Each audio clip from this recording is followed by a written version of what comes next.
This meeting is now being recorded. Good morning, good morning. Welcome to the first of the Powwow Now Spring webinar series. My name is Andrew Armour and I'm your host for this morning's webinar. First of all, before we start, thank you very much for joining us this morning. We do appreciate your time. And over the next 4 weeks, we will be running a series of webinars exploring the issues and challenges of meetings, flexible working and building a more collaborative culture. Our second webinar on Thursday the 24th is called Why the Good Share but the Great Collaborate. We'll be talking a little bit about that a little bit later.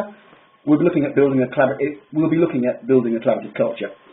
Our webinar on Thursday the 1st of May is entitled Business Yoga, Why Smarter Businesses Are Using Flexible Working. And again, we'll be talking a little bit more about that a little bit later. Today, we start by looking at why some meetings soar whilst others frustrate.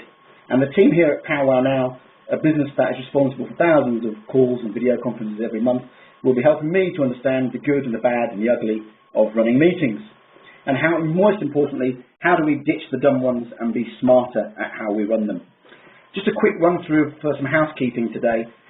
Today's session lasts about 45 minutes, so we'll be logging off around about 11:15. In a few minutes, I'm going to start by sharing with you some research about meeting culture in the UK, and then we'll be asking our guests today to comment and talk about that. However, we do want your feedback. You will see on the left-hand side of the screen, there is a way for you to feedback some comments and questions. So please do so. Please feedback those comments to us. And we'll be picking up those questions and comments around about 11 o'clock. Just a quick welcome to who we have on the webinar this morning. I'm joined today by Robert Gorby, who is the Marketing Director at Powwow Now, Sarah Deverell, who is the Marketing Manager, John Ball, Communications, and Jeff Hammond, who is the Solutions at Powwow Now, who's helping us to run our systems this morning. So again, just a quick note about the up and coming webinars. Thursday 24th, Why the Good Share but the Great Collaborate, and Thursday the 1st, Business Yoga, Why Smarter Businesses Use Flexible Working. Today, we're going to be asking, why do meetings let us down? What are the modern meeting trends and methods that you can use to be more effective to save time and money? What makes for a more effective meeting? And in particular, with our experts here today, in a business like Powwow Now, what is the smart way to use conference calls and other technologies? First of all, though, I'm going to talk a little bit about what is the real problem with meetings. And maybe that's the wrong question because, of course, we do need meetings. Meetings are very valuable and very important. We need meetings to share, to engage, to plan, to solve, to debate, create and motivate. And indeed, much of the thinking in management and leadership these days is to do with working smarter and working collaboratively. This is a great little book called The New How by a writer called Nilofer Merchant. She's got that great line, the future is not created, it is co-created. And in our world, which is so technical, it is very important that we collaborate and we share information.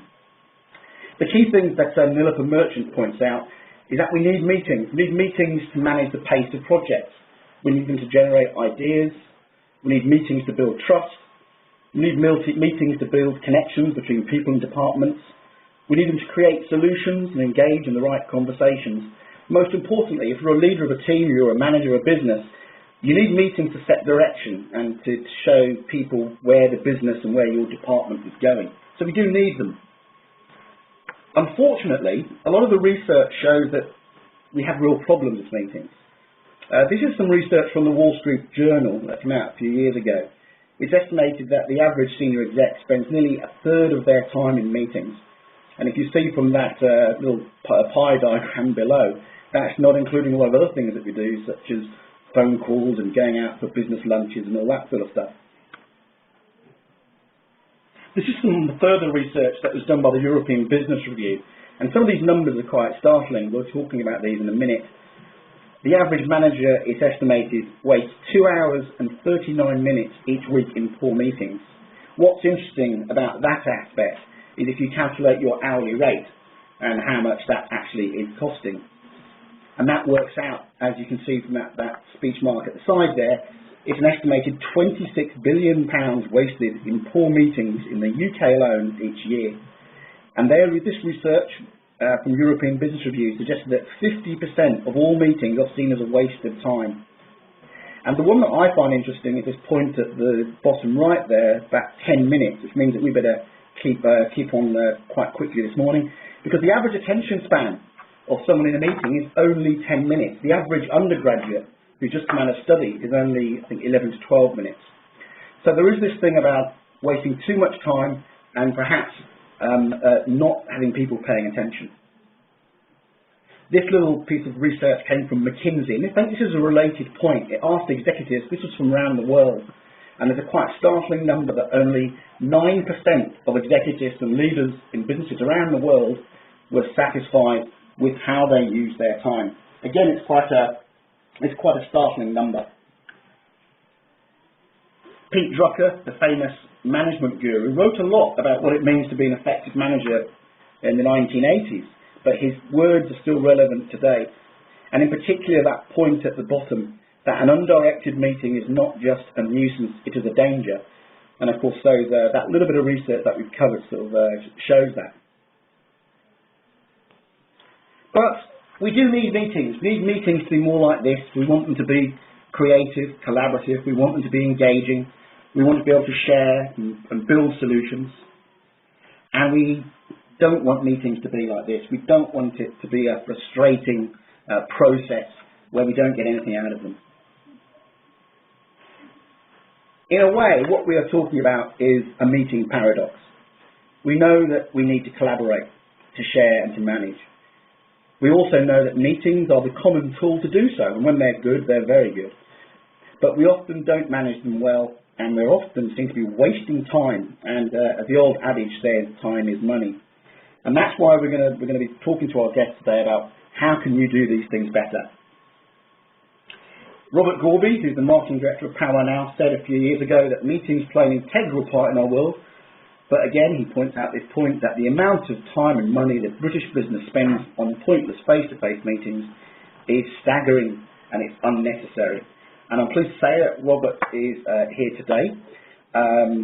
So Rob, welcome to the webinar. Nice to see you. Thanks, Andrew. The first question I've got for you, Rob, is based on that sort of research that we've just quickly gone through. Why do meetings, do you think, so often let us down? Yeah, it's very interesting, and some of those facts and figures and quotes that you shared are a bit of a wake-up call for us, really. And there's a number of reasons why my observations and why meetings let us down. The first of those is this little three-letter word called to. Right. So if you look at this little three-letter word called to, what I mean is I feel there are too many meetings that take too long and are too costly. And really, you know, if you look at the research that we carried out recently, one of the most startling bits that came out of that for me was the fact that we spend 3 years of our life in meetings. 3 years? 3 years, right? Yeah. Now, what was even more concerning out of that is a lot of people said that half of those meetings were a waste of time. Yeah. 1.5 years of their life being a waste of time. Now, if I said to you, Andrew, I'm going to take 1.5 years of your weekends and waste it on useless meetings, I don't think you'd accept it. No, I wouldn't be very happy, to be honest. So I guess the question is, you know, why do we accept it during our weekdays and during our professional lives? I don't think we should. Right. I think, secondly, we're also, you know, the sort of very word meeting itself has a bit of a negative connotation.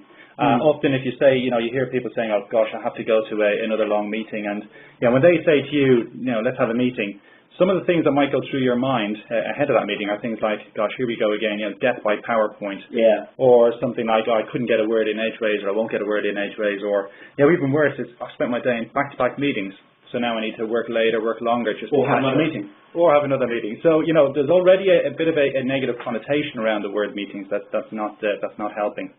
But to me, the kind of biggest issue and the biggest reason why we're being let down with meetings is that not enough people are really starting with the end in mind. And this is to borrow a phrase from Stephen Covey, where he talks about this before, and it's for, you know, really good kind of start for life generally. But if you look at it for meetings, it's a lot of focus goes into the preparation of meetings and the meetings itself. Yeah. Sarah's going to come on to talk a little bit more about that in a minute, but I really think it's important that you start with the end in mind. What is it that you want the people in that meeting to think, to feel, and to do after that meeting? And that's really important. So exactly what do you want people to, you know, get out of that meeting themselves? How do you want them to feel? And if you start from there, then it helps you to construct a much better, much more. Whereas often meetings are perhaps too ad hoc and just unplanned and unprepared. Unplanned, unprepared, and I think people think, oh gosh, I need to make sure my slides are pretty. I need to make sure that I've got enough in the slides. Actually, no, forget that. Well, don't forget it, but make sure that's right. But you've got to think about, okay, how do I want the people to feel? What do I want them to do? And make it really clear, and really start from that perspective. It's a good point, Rob. Thanks for that. What I'm going to do, I'm going to bring into the conversation now Sarah Deverell, who's the marketing manager at Power Now. Sarah is obviously dealing with a lot of clients who are running lots of meetings. And so I'd like to ask Sarah, what do you think? What is it that makes for more effective meetings, do you think?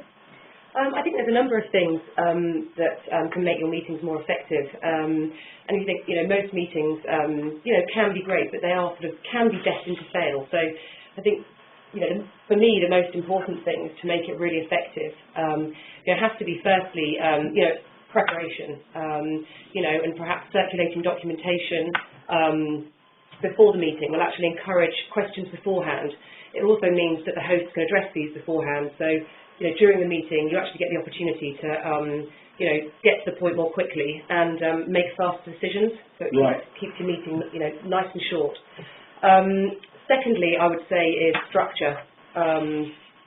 Without an agenda, your meeting will lack structure and allow your conversation to move off topic. So, keeping things short and to the point, will help to keep everybody's attention. Just on that point, Sarah, I've heard about these things called, have you heard of these things called stand-up meetings? Yeah, I have actually, and they are actually a really, really quick and efficient way to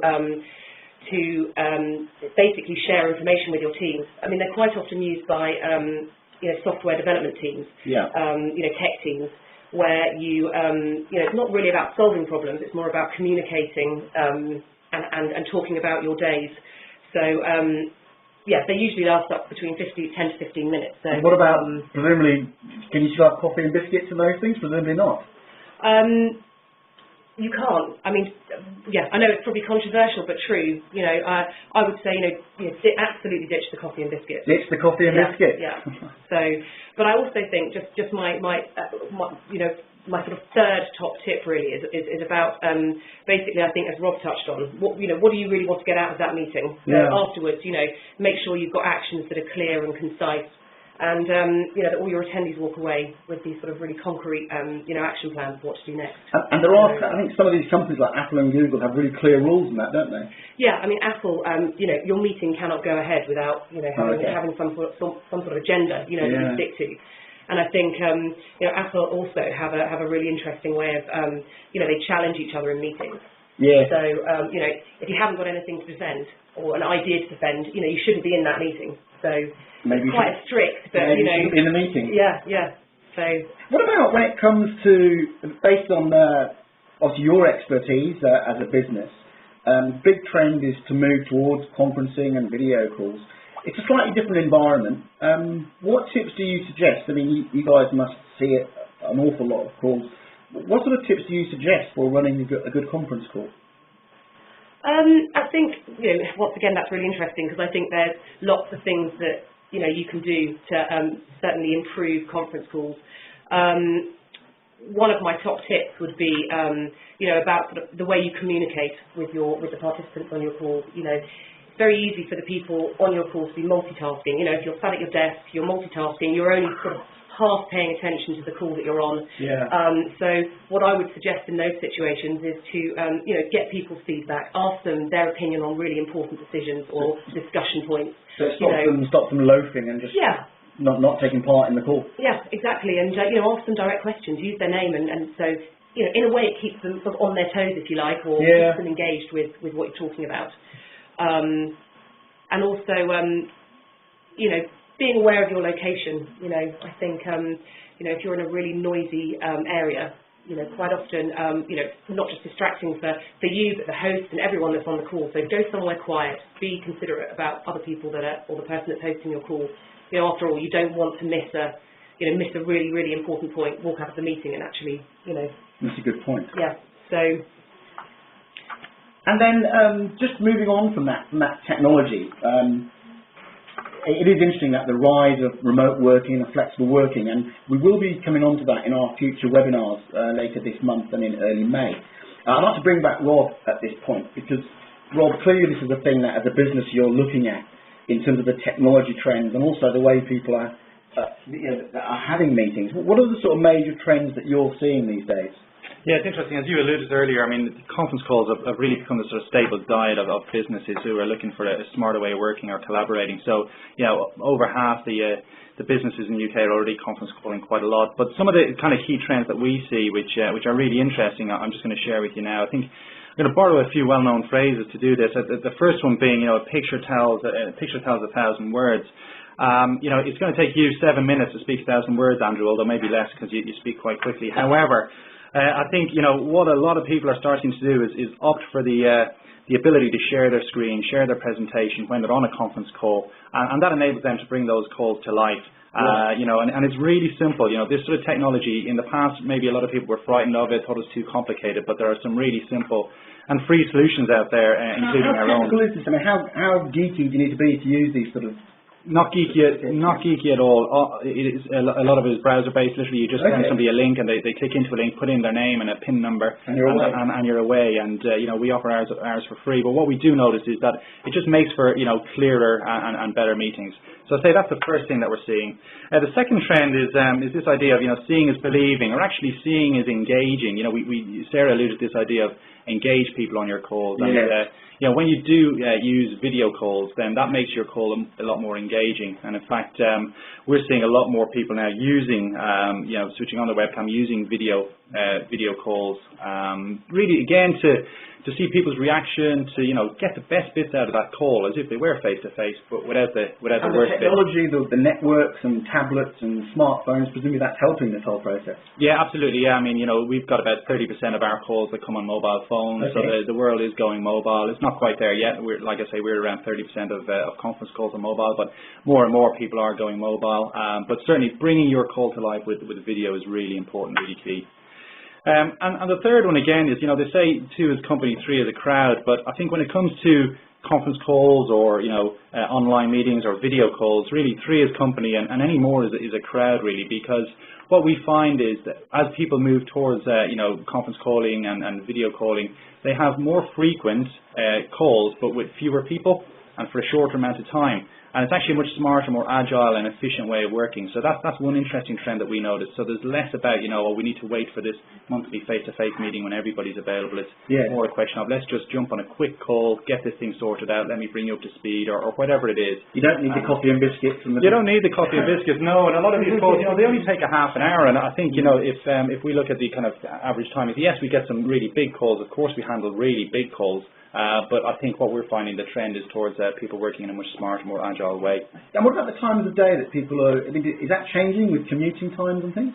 Yeah, interestingly, a few years back, the majority of our peak calls would have been in the morning rush hour, which is like 10 o'clock and 11 o'clock when most people arrange their calls. But what we've seen recently over the last year or two has been an evening out of that now, where we get, just as many in the afternoon as we do in the morning. So people, arranging calls any time of day, really, but we do get certain peaks at, say, 10 and 11, and then 2 and 3 in the afternoon. Okay. Now, part of that is, I guess, driven by the whole globalization of the economy, so people working quite closely with the US, for example, where you've got to wait for your colleagues in the US to join. Yeah. But, we do get, honestly, we see call volumes coming through 24/7, basically, so people are... Even in the UK? Absolutely. Even in the UK, people are on these calls all the time. Like I say, we get peaks at certain hours, but pretty much they're using these all the time, so... Yeah, some really interesting trends that we're seeing in there. Okay, we will be. I'm going to be asking some feedback from our participants today. So again, on the left-hand side of the screen, please feedback. You've heard the comments from Sarah and Rob about how to run smarter meetings. Maybe we just need to be a bit more disciplined in how we plan them, giving people responsibilities, and what I find controversial, ditching the coffee and biscuits. But I can see the logic behind that. So just to both to Rob and to Sarah at this point, what would be your sort of general points about how you can build smarter meetings? What would be your main summaries then? Well, I think we know that sort of meetings are unavoidable, and they don't have to be unproductive. We need to sort of learn how to transform our meetings by learning to set smart agendas and keep meetings on track. Look after or handle the time wasters and motivate participants to take part. I don't know what you think, Rob. Yeah, I think from my side, it's just going back on what I said already. It's cut out the two. So don't have too many and don't make them too long when it comes to face-to-face meetings. That's the first point. Secondly, again, start with the end in mind. Okay, really think about what you want to get out of that meeting. And more, also consider, if you are running quite a few face-to-face meetings, just consider switching a few of those to, say, a conference call or a video call and see if that has any impact, any benefit, because certainly from what we see, that does, where people have, shorter, sharper, clearer meetings that way. Sorry, Sarah, yes, you're saying? Yeah, and I was just going to make another point about, sometimes it's good to get out of the office. I know when I'm on a conference call and I'm at home, it's quite nice to walk around. It helps you to think more clearly, perhaps be more proactive and get less distracted. Well, I have heard of this thing called walk and talk. Have you heard of this? Yeah, absolutely. What's that literally going out? Yeah, I think it is absolutely. And it's not necessarily the right format for every meeting, but certainly when you have one-to-ones, when you go out of the meeting and you're with your boss or, you have the opportunity, and I think people are a lot more open when they're out of the office environment. And a bit of exercise as well. And a bit of exercise, exactly. So. Yeah, just another one, and actually we're about to refurb our office here in Powwow now, and one thing we are doing is introducing these sort of tall standing tables where you can have these informal catch-ups around around the table. So again, it's stand up, and again that's to encourage people to have more frequent informal conversations as opposed to. That's an interesting point, and in our webinar coming up in March, later in March, that'll be one of the points we talk about is informality and how important that is to encourage creativity. So it's a very interesting point. We'll come on to that later in the month. At this point, I'm going to bring in my colleague John Ball, Communications Manager at Powwow now. John has been monitoring your feed busily to the side here. John, hi, how are you today? Yeah, I'm good, thanks. We have had some questions throughout the webinar, which I'd like to fire up. If you would like to ask any more questions to our guests here, simply click the Q&A option at the top of the screen. The first question that came through was, how do you stop someone dominating a meeting, but without being rude? Good question. I'll answer this. I actually read a really interesting article about a company in America, and what they do is they, prior to the meeting, or during the start of the meeting, they give 4 pennies to each of their participants, and every time they want to speak during the meeting, they have to spend a penny. Right. So, when they've run out of pennies to spend, it means they can't speak anymore. So that way, those people who have a lot to say for themselves and want to monopolise your meeting, it sort of encourages them to hold the most relevant comments, and it also encourages those people who perhaps don't like to participate so much, to get involved. So, and it's often important to get those perhaps quieter, more introverted people to be involved in those sort of solutions and discussions. Yes, most definitely. And I think by perhaps asking people these questions, or asking direct questions, how to include those. Good point. Rob, you had a thought on this as well? Yeah, I think one thing that's quite useful sometimes is just to, before you have got important meetings, just, engage with the attendees, speak to them about what you want to get out of the meeting, what they want to get out of the meeting. That way, when you do identify people who may be dominant in your meeting in advance, you can have a word with them to explain what your, the structure and everything. Planning and agenda stuff again. Absolutely. Okay. John, do you have some more questions there? Yep, we have plenty that have come through, so keep them coming. Is it true the best meetings are always first thing in the morning? I was always told that was true. Rob, what do you think on that one? Oh, I'm not sure actually. Not sure on that one. I think it depends on the person, if and sort of personal preferences. Sometimes that can work, but there's certainly people in our office here, for example, who you wouldn't want to meet them in the morning. Absolutely not. You'd want to meet them probably late in the afternoon when they've geared up on their coffee and everything. So True. I think it really does depend what works for you, and it also is practicalities get in the way sometimes. If you're meeting with people from the US, for example, it's not easy to have a UK morning meeting for people in the US. Sarah, what do you think about that one? Do you think early morning meetings are the rule still? I think, as long as it's not the sort of 9 a.m. Bang on the dot, it's quite nice to come in, have the opportunity to look at your emails and then be prepared for the meeting that you're going into. Yeah. So I think they can work. I think they can work. More questions from you, John? Yeah, we have a question coming from Sam Calvert, who has asked how you can push back on unnecessary meetings politely. Ooh. She is a PA, we can push back on meetings. That's always a sensitive topic. So, Rob, what do you think of that? Yeah. How do you push back? And presumably, do you think that's too many meetings, or people who are just asking for meetings and things?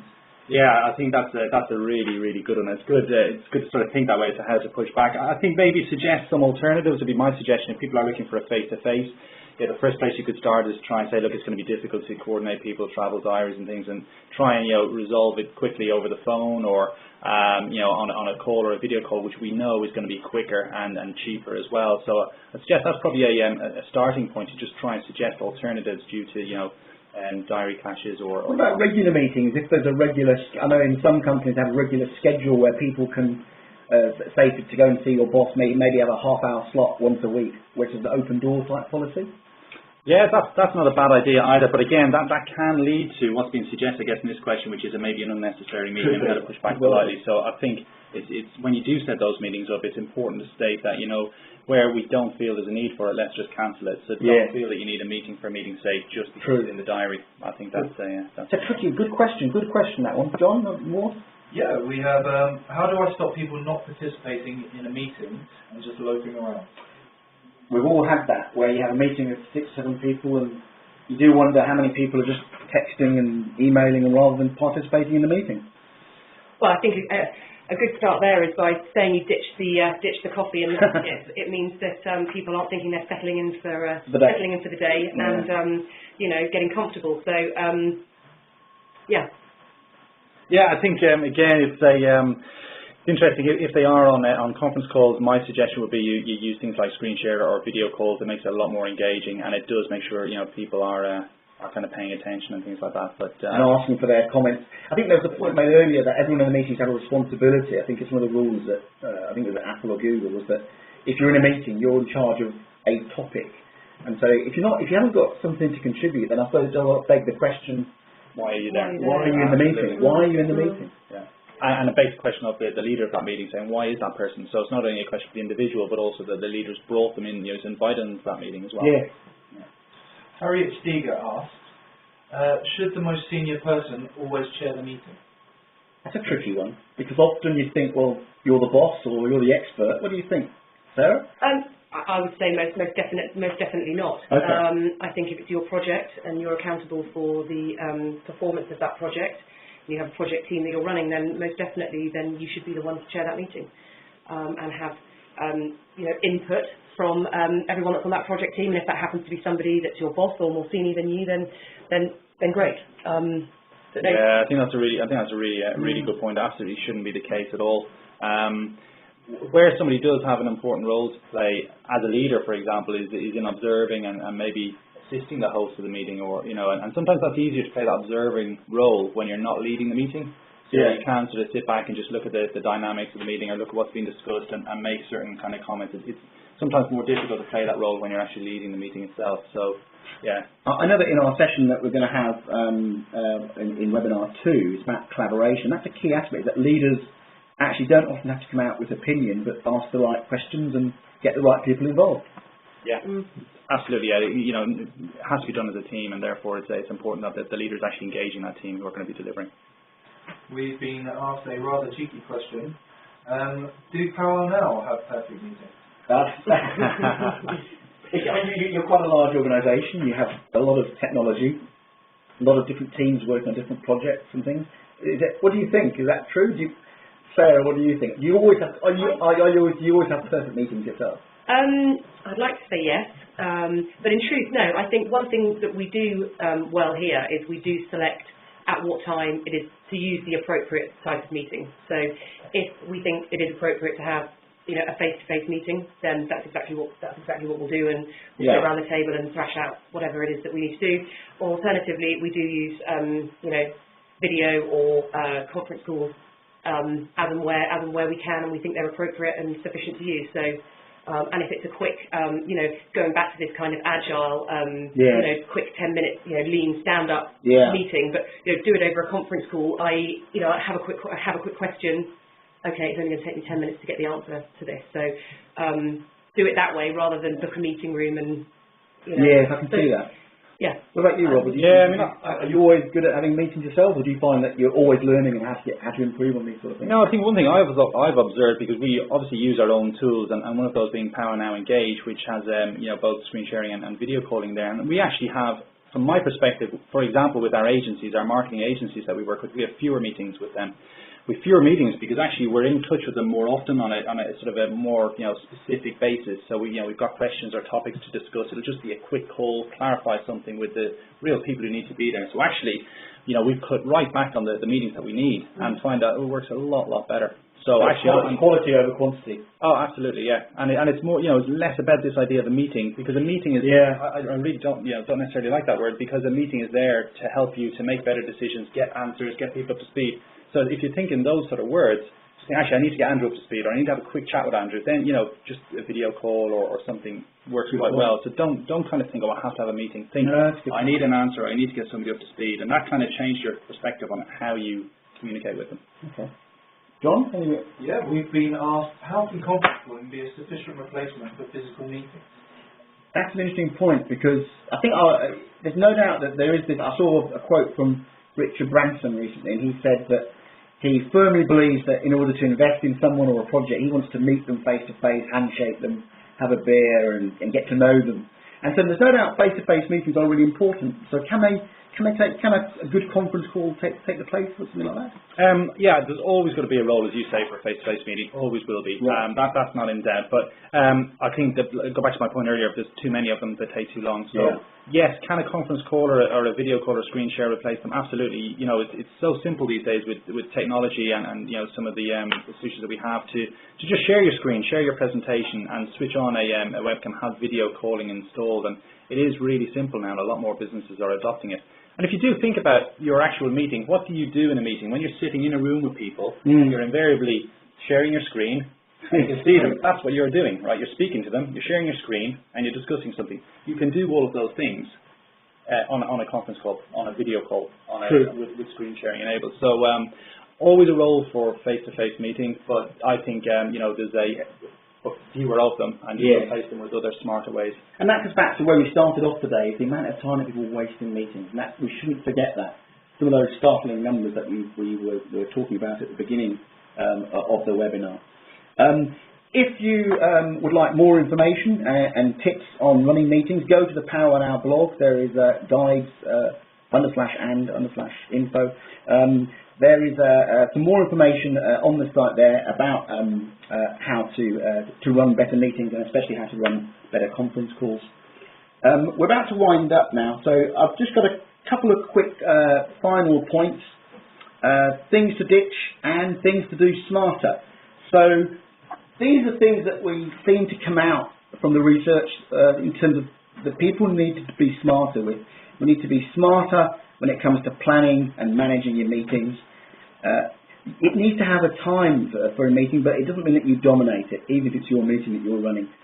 We need to have clear briefs and agenda, and as Sarah was mentioning earlier, every attendee has to be there for a reason. If you don't have anything to contribute, you don't have a speciality, then why are you in that meeting? It's smart to ask questions, make sure everyone else has a time to speak. It's smart to invite people who need to be there and who can be involved. In terms of the things that we need to ditch, we need to ditch meetings that go off topic with only a few people talking. We need to ditch those meetings, as Rob has mentioned, that are too long, too slow, too many people, too expensive. We need to ditch meetings that just deliver information. That's what you can deliver that in an email, or you can deliver it in a report. If it's just delivering a report, you've got to say, well, what is the purpose? And the one that I found particularly interesting, which is slightly controversial, is maybe we need to ditch those coffee and biscuits to stop too much time wasting around meetings. I'd like to thank our guests today, Robert Gorby, Sarah Deverell, John Bull, and thanks to Jeff Hammond for sorting out our production today. Just a quick word about the next webinars in our series. On the 24th of April, why the good share but the great collaborate. We'll be joined by David Gertine. David Gertine is actually a world expert in knowledge management and how businesses communicate across their organisations to to be more creative and more dynamic. David lectures and coaches all over the world, and we're lucky to be joined by him to talk about that.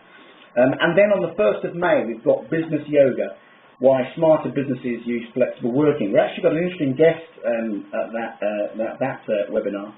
We actually have a chap called Duncan Thomas, who runs an advertising agency in London, but his main team and his creative team and he himself actually live in different parts of the country. The London office is mainly the client office, but it's a very successful business. He does use a lot of technology, as we've been talking about today. He was sharing with us the sort of flexible work practices that he's using. Just to finally, if there's one word that explains why the human race has never reached true potential, that one word would be meetings.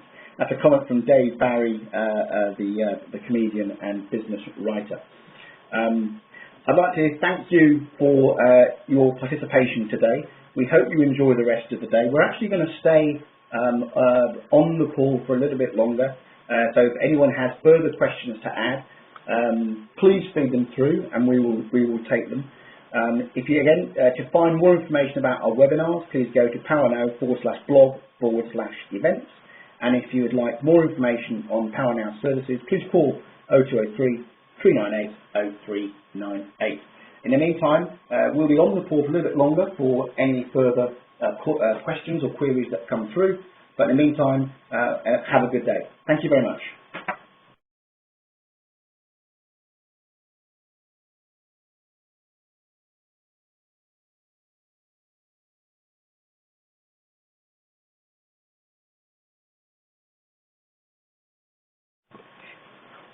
Okay, we do have, welcome to Overtime. We do have a few extra questions that have come through. John, you've had a question about software, I believe. Yes, Frank Ivo asked, can you please let me know where to access the sort of software that allows for sharing your desktop during a conference or video call? Interesting question. Rob, is that one you can help with? Yeah, sure. If you go onto the powernow.co.uk website and look at web conferencing, that's where you'll get the free software that you can download and use. And again, like I say, that's free of charge, and guests will only have to come in on a browser. They don't need any downloads. Very simple to use and very simple to install. Okay, and what's this particular software we're using today? Yeah, this particular software is called Global Meet, and Jeff looks after our Global Meet solutions for our customers. So again, if people are interested in using this type of software, which is ideal for webinars and for presenting out to large groups of people, it's worthwhile giving us a call and asking for Jeff. Ask for Jeff. That's the key. So again, yeah, there are different tools. The software I was speaking about earlier is much simpler, much more straightforward and basic. This is for more involved webinar type meetings. Okay, thanks for that. We're just going to hold on and see if there's any other questions. So please fire through the questions in the Q&A at the top. We'll just have another check.